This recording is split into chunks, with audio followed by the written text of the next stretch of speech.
আপনারা ইতিমধ্যে জেনেছেন, আপনারাও বলেছেন যে উনি ডিক্লেয়ার দিয়েছেন আগামী 25 তারিখে বাংলাদেশে যাবেন এবং রিসেন্টলি যুক্তরাজ্য বিএনপি কর্তৃক আয়োজিত একটি প্রোগ্রামে উনি অ্যাটেন্ড করে আমাদের বিএনপির নেতাকর্মীরা যারা ওনার পাশে ছিল 17-18 বছর এবং এই কমিউনিটির লোকরা যারা ওনাকে সমর্থন করেছেন তাদের কাছ থেকে দোয়া নিয়েছেন, বিদায় নিয়েছেন এবং দোয়া কামনা করেছেন। আমি যেটা বলবো যে সব ধরনের প্রস্তুতি, একজন নেতা, ওনার পরিবার এখানে 17-18 বছর ছিল, উনিও ছিলেন, তো এগুলো গুছিয়ে যাচ্ছেন দেশের জন্য, দেশের মানুষের জন্য, এবং ওনার জীবনের নিরাপত্তা নিশ্চিত করার অঙ্গীকার বর্তমান ইন্টারিম গভর্নমেন্ট যারা দিয়েছে সেটা অবশ্যই তাদেরকে মেকশিওর করতে হবে যে he is safe going there. আমরা ওনার পরিবারের এই সদস্য হিসেবে, বিএনপির সদস্য হিসেবে আমরাও চাই যে আমাদের নেতা নিরাপদে যাতে জার্নিটা করতে পারেন।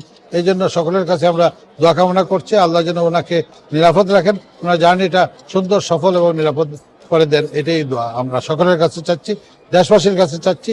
উনি দেশকে ভালোবাসেন, দেশের মানুষকে ভালোবাসেন। এই রাজনীতি গত 17-18 বছর বিদেশে থেকে করেছেন, মায়ের পাশে দাঁড়াতে পারেননি সঠিকভাবে, উনি অসুস্থ, মা জেল কেটেছেন, ওনার পাশে ছিলেন না, অসুস্থ থাকা অবস্থায় সবসময় থাকতে পারেন নাই। তারপরে এখানে আসার পরে উনি ওনার মায়ের পাশে ছিলেন, এখন দৌড়ে যাচ্ছেন সেখানে। ওনার 17-18 বছর জীবন থেকে চলে গেছে। উনি আসছিলেন স্ট্রেচার নিয়ে, মানে অসুস্থ অবস্থায় আসছিলেন, ওনাকে ইনজুর তারা করেছে। আমরা ওনাকে রিসিভ করেছি গেটউইক এয়ারপোর্টে স্ট্রেচার নিয়ে এবং হুইল চেয়ারে।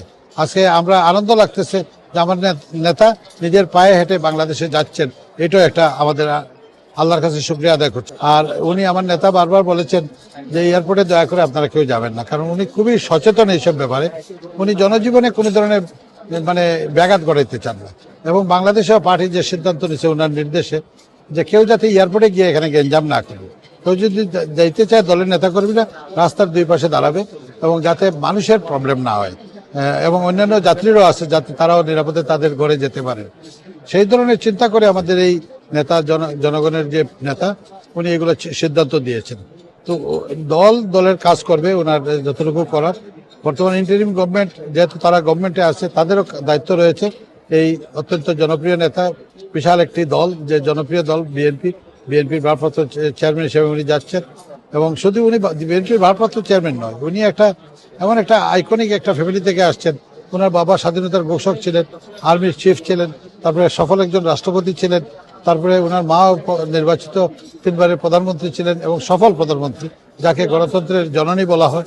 সুতরাং ওনাদের সুসন্তান জনাব তারেক রহমান সাহেব এই গণতন্ত্রের জন্য এবং মানুষের মৌলিক অধিকার, ভোটের অধিকার আদায়ের জন্য গত 17 বছর বিদেশে অসুস্থ থেকেও তারপরে জনগণের পাশে দাঁড়িয়েছেন, জাতির পাশে দাঁড়িয়েছেন, দেশের স্বার্থ রক্ষা করার জন্য রাজনীতি করেছেন। আল্লাহ ওনাকে হেফাজতে রাখুক। কোন সময় কি হবে এটা তো আমরা ভবিষ্যৎবাণী তো কেউ বলতে পারবো না। তো আমরা কামনা করি যে এই ধরনের কোনো জিনিস যাতে না ঘটে, কারণ উনি নিরাপদ থাকলে দেশের গণতন্ত্র নিরাপদ থাকবে, দেশের স্বাধীনতা নিরাপদ থাকবে।